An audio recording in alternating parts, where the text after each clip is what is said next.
Sircilla municipal పీఠాన్ని BRS కైవసం చేసుకుంది. మున్సిపల్ చైర్పర్సన్ గా జిందాం కళ ఎన్నికయ్యారు. వైస్ చైర్మన్ విషయంలో బీఆర్ఎస్ లో రగడ మొదలైంది. గులాబీ పార్టీ అధిష్టానంపై కౌన్సిలర్ నారాయణ గౌడ్ అసంతృప్తిగా ఉన్నారు. తనకు వైస్ చైర్మన్ పదవి ఇస్తామని చెప్పి సందీప్ కు ఇచ్చారని ఆగ్రహం వ్యక్తం చేశారు. క్యాంపులో తన పేరు చెప్పి ఇక్కడికి వచ్చాక మార్చారని ఆవేదన వ్యక్తం చేశారు.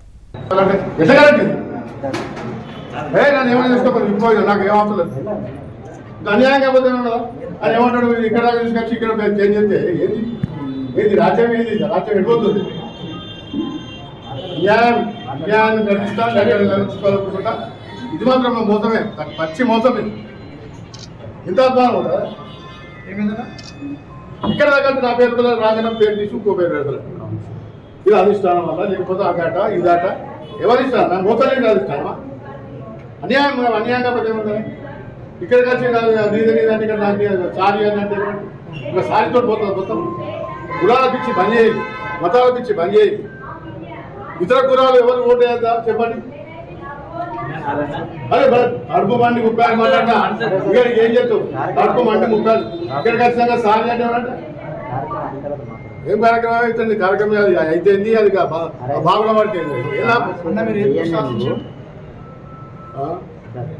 అన్యాయంగా ఇప్పుడు అట్లా వాళ్ళకి అన్యాయం అన్యాయం నమ్మించి మన కొంచెం పోతలేదు. గతంలో చూద్దాం అన్యాయం చేసిండు. వచ్చేది ఇక్కడ ఖచ్చితంగా లిఫామా చేసిండు. సారీ ఒక సారీతో అయిపోతుందా? కేటీఆర్ ఆదేశాలు ఉంటే మేము మౌనంగా ఉన్నాం. సార్ మీ పనిచేస్తాం, అన్యాయానికి అన్యాయం జరిగేది మీరు వెళ్ళిపోవాలంటే ఇలా వచ్చినాం. ఇక్కడ ఖచ్చితంగా లిఫామాలో చేంజ్ చేసి ఎలా సాధ్యం? ఇట్లా ఎన్ని రోజులు చెప్తారు? ఇంతమంది పని చేస్తారు. ఇయ్యాని చెప్పుంది మేము అడుగు ఇయ్యమయా మీకు పలానాళ్ళకి ఇద్దామని చెప్పచ్చు కదా. ప్రభాస్ ఇక్కడ వచ్చాక మళ్ళీ చేసిన మాట